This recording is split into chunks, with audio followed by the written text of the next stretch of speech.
Namaste, Dandava Pranam. By the instruction and grace of our spiritual master, Om Vishnupad Paramahamsa, Sripad Bhakti Madhava Puri Maharaj, we are here reading Srimad Bhagavatam. Om Namo Bhagavate Vasudevaya. Canto 3, the Status Quo, Chapter 28, Text 30. Yachtri Niketam Alibi Parishavyamanam Ujyasvaya Kutila Kuntala Vrindajustam Minadvasyarayam Adikshipad Abanetram Jayen Manomayam Atandrita Ulasadbru. The yogi then meditates upon the beautiful face of the Lord, which is adorned with curly hair and decorated by lotus-like eyes and dancing eyebrows. A lotus surrounded by swarming bees and a pair of swimming fish would be put to shame by its elegance. Purport. One important statement here is Jayen Manomayam. Manomayam is not imagination. Impersonalists think that the yogi can imagine any form he likes, but as stated here, the yogi must meditate upon the form of the Lord, which is experienced by devotees. Devotees never imagine a form of the Lord. They are not satisfied by something imaginary. The Lord has different eternal forms.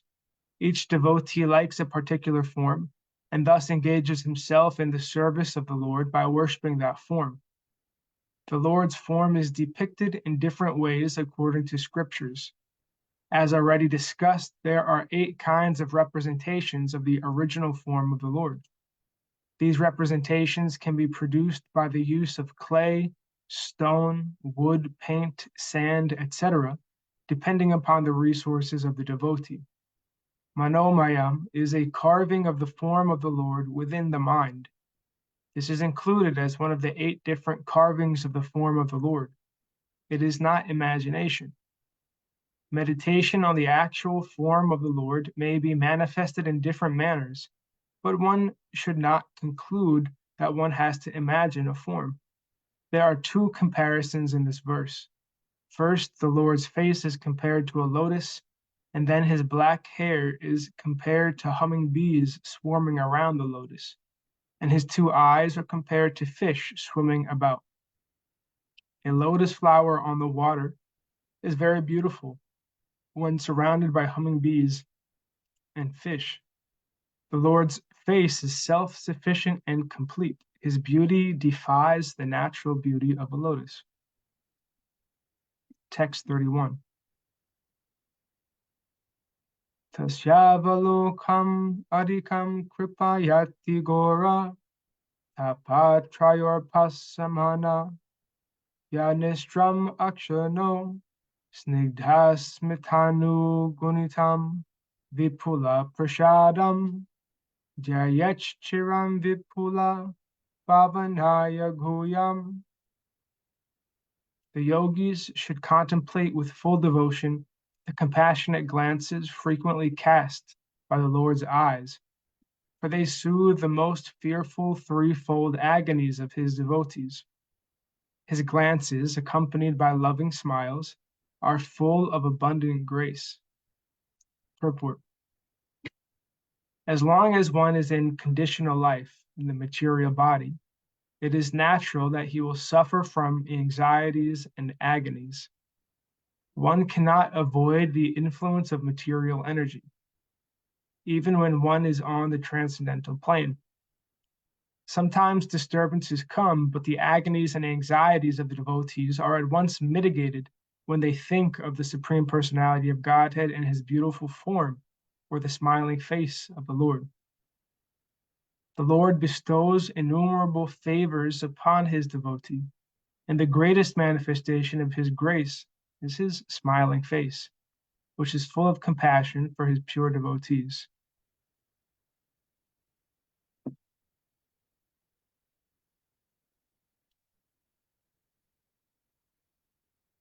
Text 32.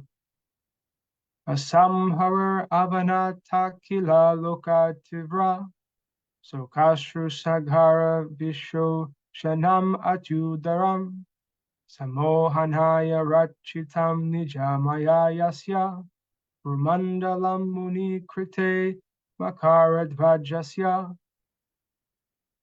A yogi should similarly meditate on the most benevolent smile of Lord Sri Hare, a smile which, for all those who bow to him, dries away the ocean of tears caused by intense grief. The yogi should also meditate on the Lord's arched eyebrows, which are manifested by his internal potency, in order to charm the sex god for the good of the sages. Purport. The entire universe is full of miseries, and therefore the inhabitants of this material universe are always shedding tears out of intense grief. There is a great ocean of water made from such tears, but for one who surrenders unto the Supreme Personality of Godhead, the ocean of tears is at once dried up. One need only see the charming smile of the Supreme Lord. In other words, bereavement of material existence immediately subsides when one sees the charming smile of the Lord. It is stated in this verse that the charming eyebrows of the Lord are so fascinating that they cause one to forget the charms of sense attraction. The conditioned souls are shackled to material existence because they are captivated by the charms of sense gratification, especially sex life. The sex god is called Makaradvaja. The charming brows of the Supreme Personality of Godhead protect the sages and devotees from being charmed by the material lust and sex attraction. Yamunacharya, a great acharya, said that ever since he had seen the charming pastimes of the Lord, the charms of sex life had become abominable for him, and the mere thought of sex enjoyment would cause him to spit and turn his face. Thus, if anyone wants to be aloof from sex attraction, he must see the charming smile and fascinating eyebrows of the Supreme Personality of Godhead. Text 33. Dhanayanam prahasitam bahuladarosta vasarunayita tanu vijakunda pankti jayat svadeha kuhare vasitasya vishnur bhaktyardrayarpita mana na pratagdidrikchet. With devotion steeped in love and affection, the yogi should meditate within the core of his heart upon the laughter of Lord Vishnu. The laughter of Vishnu is so captivating that it can be easily meditated upon. When the Supreme Lord is laughing, one can see his small teeth, which resemble jasmine buds, rendered rosy by the splendor of his lips. Once devoting his mind to this, the yogi should no longer desire to see anything else. Purport. It is recommended that the yogi visualize the laughter of the Lord after studying his smile very carefully. These particular descriptions of meditation on the smile, laughter, face, lips, and teeth all indicate conclusively that God is not impersonal. It is described herein that one should meditate on the laughter or smiling of Vishnu. There is no other activity that can completely cleanse the heart of the devotee.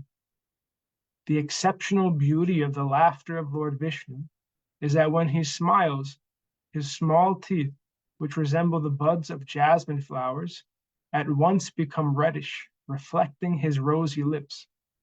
If the yogi is able to place the beautiful face of the Lord in the core of his heart, he will be completely satisfied. In other words, when one is absorbed in seeing the beauty of the Lord within himself, the material attraction can no longer disturb him. Text 34.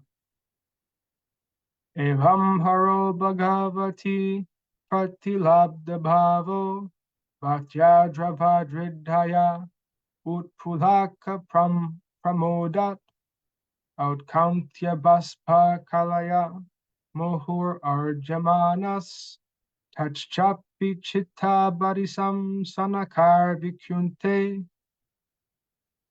By following this course, the yogi gradually develops pure love for the Supreme Personality of Godhead, Hare. In the course of his progress in devotional service, the hairs on his body stand erect through excessive joy, and he is constantly bathed in a stream of tears occasioned by intense love. Gradually, even the mind, which he used as a means to attract the Lord, as one attracts a fish to a hook, withdraws from material activity. Purport.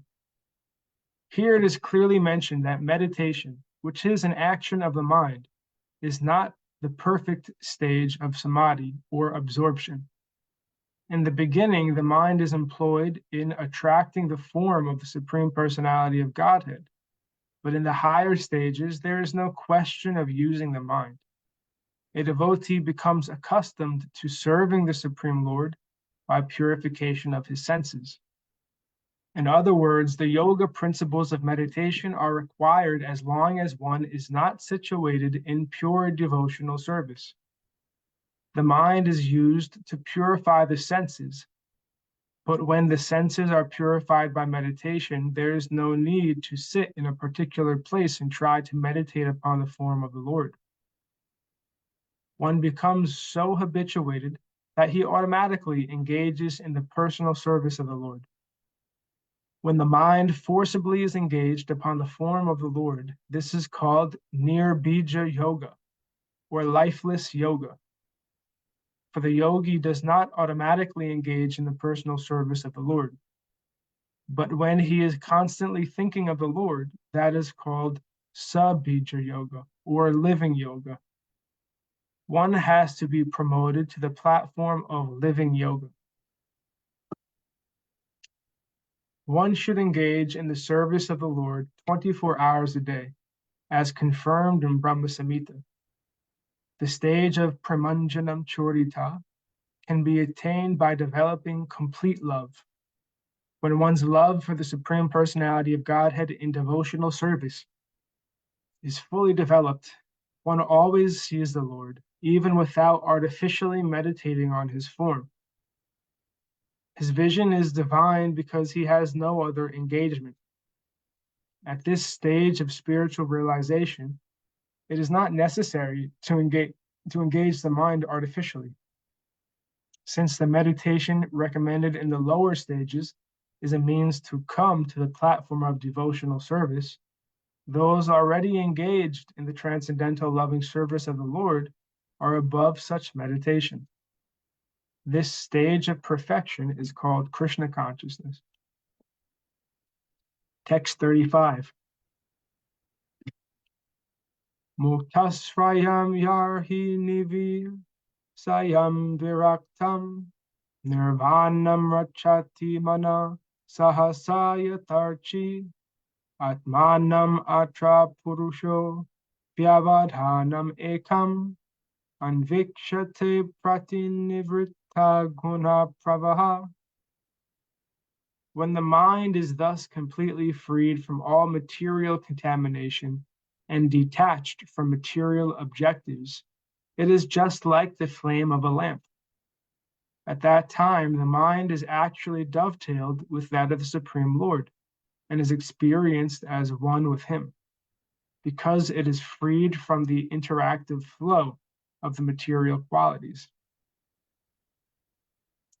Purport. In the material world, the activities of the mind are acceptance and rejection. As long as the mind is in material consciousness, it must be forcibly trained to accept meditation on the Supreme Personality of Godhead. But when one is actually elevated to loving the Supreme Lord, the mind is automatically absorbed in thought of the Lord. In such a position, a yogi has no other thought than to serve the Lord. This dovetailing of the mind with the desires of the Supreme Personality of Godhead is called nirvana, or making the mind one with the Supreme Lord. The best example of nirvana is cited in Bhagavad Gita. In the beginning, the mind of Arjuna deviated from Krishna's. Krishna wanted Arjuna to fight, but Arjuna did not want to, so there was a disagreement. But after hearing Bhagavad Gita from the Supreme Personality of Godhead, Arjuna dovetailed his mind with Krishna's desire. This is called oneness. This oneness, however, did not cause Arjuna and Krishna to lose their individualities. The Mayavadi philosophers cannot understand this. They think that oneness necessitates loss of individuality. Actually, however, we find in Bhagavad Gita that individuality is not lost. When the mind is completely purified in love of Godhead, the mind becomes the mind of the Supreme Personality of Godhead. The mind at that time does not act separately, nor does it act without inspiration to fulfill the desire of the Lord. The individual liberated soul has no other activity. Pratinnivrita guna pravaha. In the conditioned state, the mind is always engaged in activity, impelled by the three modes of the material world. But in the transcendental stage, the material modes cannot disturb the mind of the devotee. The devotee has no other concern than to satisfy the desires of the Lord. That is the highest stage of perfection, called nirvana or nirvana mukti. At this stage, the mind becomes completely free from material desire. Yatharuchi, where archi means flame. When a lamp is broken or the oil is finished, we see that the flame of the lamp goes out. But according to scientific understanding, the flame is not extinguished. It is conserved. This is conservation of energy. Similar, when the mind stops functioning on the material platform, it is conserved in the activities of the Supreme Personality of God. The Mayavadi philosophers' conception of cessation of the functions of the mind is explained here. Cessation of the mental functions means cessation of the activities conducted under the influence of the three modes of material nature. And thus ends our reading for today. We'll continue from text 36, text 36 on Monday. Before we finish, were there any comments or questions from the assembled devotees and participants?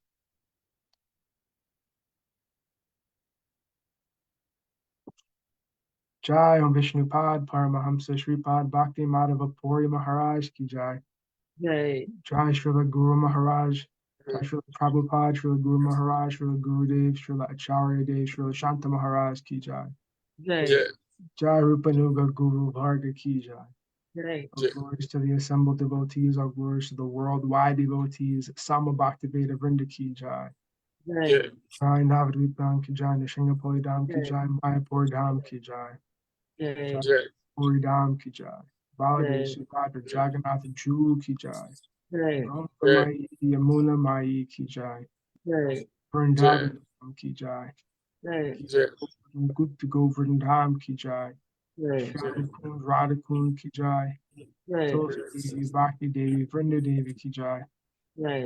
Jai Srimad Bhagavatam Ki Jai.